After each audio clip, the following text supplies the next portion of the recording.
Color is an extremely important element.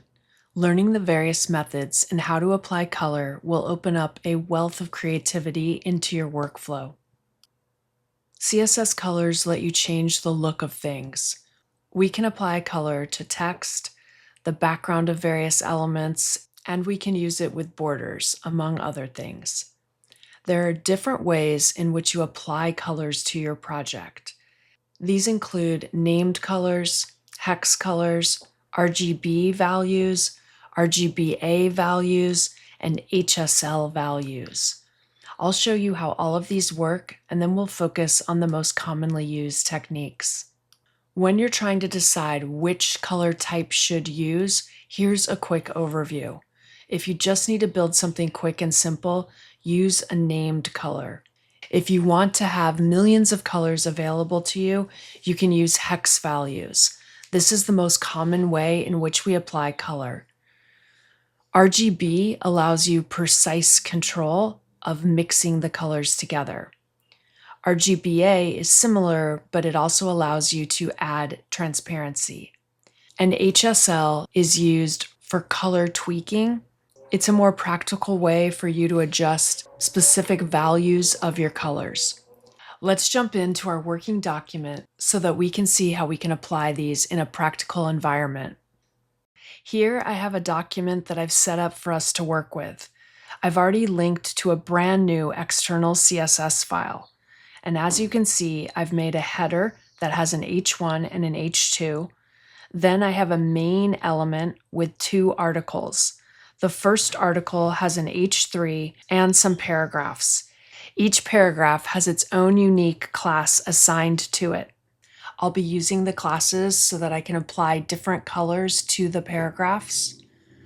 Then I have a second article which contains an H3, a paragraph, and several list items. Finally, we have our footer. For the CSS, I've gone ahead and applied a font family, and I'm using a font stack for the body element, and I'm aligning my header text to the center. This is the results of our page thus far. Let's jump in and control how this looks by adding some color. We'll start off by using named colors. This is the easiest method of applying color. It's very simple, however, your choices are limited. There are about 140 colors that you can use as named colors. This website is a great resource that goes ahead and shows you an example of what the color looks like, gives you the name color value along with the hex code for that color, RGB code for that color, and the HSL code. You can scroll down and the colors have been paired together by groupings of different types of colors. I'll go ahead and leave this tab open as reference as we build our page. If I want to control what the color of text looks like, we can use the color property. We've done this in the past, but we'll go ahead and do it again here. I'll go ahead and I'll change my H1 to utilize this light sea green. I'm going to specify a light sea green. You can either write the text as all lowercase, or if you want to use camel casing as shown here, that would work as well. If I save the page now and we refresh, you can see how the H1 is using this color. And for the H2, we're going to use this dark cyan, but instead of using the named value, we'll use the hex value. Here is the appropriate hex value. So we'll go ahead and specify color. And when we want to use a hex value, the hex values always start with the hash or the number symbol. If you don't include this, the hex value will not work correctly. If I save this and we view it in the browser, you can see how it's now displaying the darker teal shade. In addition to colors, there's also a color picker on this website. You can browse so that you're within a different shade, and then you can use this little dot to move to a different hue. So if I wanted to use this specific color, it lets me know what the hex value is. In addition to displaying the hex value, you can use this drop down to display the color in RGB or HSL as well. Now let's go ahead and let's target these paragraphs. We've already applied classes to the paragraphs, so in order for me to take advantage of the classes, I can use those in my CSS. I'm going to type .named, which is the first class that we have, and we're going to go ahead and specify a color. So for this one, we'll use a named color. I'll go back to the named color page. For this example, I'll use dark slate blue. If we save now and we refresh, you can see how the text has now changed to this dark slate blue. So that you can see how the text works a little bit differently, I am going to not only alter the color of the text, but I'm also going to alter the background color of this element. We haven't yet worked with background colors, and we'll look more specifically into them, but for right now, I'm just going to type background color. We'll actually use our dark slate blue. Now, of course, we're not going to see the text, so let's just change the text color to be using a white text. If I refresh now, you can see that the background color is using the dark slate blue, and the text appears as white. Let's move on and target the next paragraph, which has a class of HEX. I'll type .hex and open the curly braces, and once again, we're going to target the background color. I'll go into the color picker, and we're going to use this shade, but we'll be using the HEX value. So once again, I'll type the hash, and then I'll type the right combination of characters and numbers that represent this color. Because this color is a little darker, I'm also going to change my text color to be white.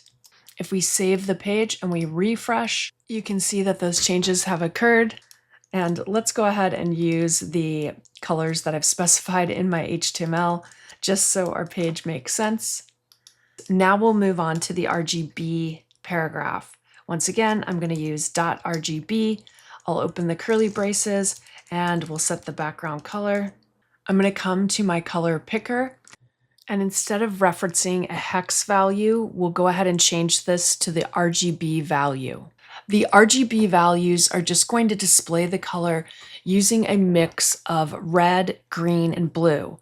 You can think of it as painting, where you would pick up certain colors and mix them together to make other colors. So if I wanted to make green, I would mix yellow and blue together, and I would get a shade of green. In this case, we are making a shade of blue. So you can see that the red value 53, the green value is 140, and the blue value is 156. In order to use this in CSS, we will type RGB. We open a set of parentheses, and then we pass on those values. The values need to be separated by a comma. If we save our page and refresh, you can see that the RGB value is now appearing. However, our text is a little dark, so let's change that to white. And there we go. The next value that we're going to be working with is RGBA. So we will use .RGBA. I'll open the curly braces, and we're going to set our background color. In order to use the RGBA values, you simply are going to use the same RGB values, but you'll add a fourth value, which is opacity. You also need to specify the color as being RGBA. So in this case, I'm going to plug in the same values, 53, 140, and 156, and then I'm going to put comma. And if I want to create a 50% value of this color, I would put 0.5. When we're using RGBA values, 1 is completely solid and 0 is completely invisible. So 0.5 is like saying 50% transparent. I'll go ahead and I'll set the color of the text, but I'm going to use RGBA for that as well. So we'll start off by using RGBA, and I'm going to set the color values to white. White is 255 for each of the colors. And then for the final value, we're going to put 0.5 to start off with. So this is a 50% white. If we refresh, you can see that it looks like a lighter teal, but that's because it's a 50% transparent version of our white color. Because this is not sitting on top of anything other than white, it just looks like a lighter version. But you can see that our text color is quite a bit lighter. So look what happens if I change this to 1, which is 100% or completely opaque. Now you can see that the white color matches the other white colors on our page. If I change this to 0.1, which is 10%, the text is going to get very light and almost be unreadable. Using the transparency setting lets you really dial in the exact opacity that you want that element to be. This comes in handy when you want to overlay things on top of images, or you want to be able to very specifically be able to control how the color value looks. So this is an option here. In addition to RGBA, which of course is adding transparency, we also have HSL. HSL stands for hue, saturation, and lightness. So hue is the color, saturation is the intensity of the color, and lightness is the brightness of the color. So again, I'm going to specify background color. This time I'll type HSL, I'll open parentheses, and similar to our RGB values, these values will be separated by a comma. Let's go into our color picker and let's find a shade that we want to use for this example. So I'm going to use this one. When we define the HSL values, we're going to be defining hue. That's the first number. So in our case, our hue is 286. I'm going to use a comma, and then the next two values are going to be percent based. The second value stands for saturation. This is the intensity, and again, this is a percentage, so I need to type 41%. Then I'll type comma, and then the third value is the lightness. So for this particular shade, I'm going to do 60%. Again, this is percent based, and it's the lightness of the color. Let's go ahead and let's set our text color to be white. If we save and we refresh our page, you can see here's our color. Now, if I want the color to be richer, all I have to do is change the saturation. I don't have to think about any of these other numbers, but if I change this to 70% and refresh the page, it's the same hue, but now it's much more saturated. If I want the color to be less bright, I can reduce the brightness value. So let's bring this down to 20%. And now when I refresh, you can see it makes it less bright or darker. In this way, you can really adjust the color very specifically, and you don't have to think about what these numbers pertain to. For instance, if I wanted to change the RGB values, I know that this is 53 red and 140 green and 156 blue, but what do those numbers mean? If I wanted to change this color to be a slightly brighter shade of turquoise, I wouldn't really know which of these numbers to tweak. With HSL, it's much easier to do that. The final thing that I'm going to do is I'm going to come down to my second article, and we're going to go ahead and assign a ID to this. We haven't used IDs yet in our course, but IDs are very similar to classes. The only caveat to using IDs is that I can only use a specific value one time per page. So with classes, we could apply these classes to different elements on our page and they would work fine. But with IDs, you can only use that one unique identifier value once per page. So I'm going to call this example. And just to show you what I was talking about the classes, if I come down to my footer and I apply a class of RGB, and we save our HTML, when I refresh, you can see it doesn't matter that this is a footer, this is a paragraph, we're using the same class, and because our selector is just a generic class selector, it can apply to any element on the page. Let's go ahead and make a new rule for our ID. We'll write hash example.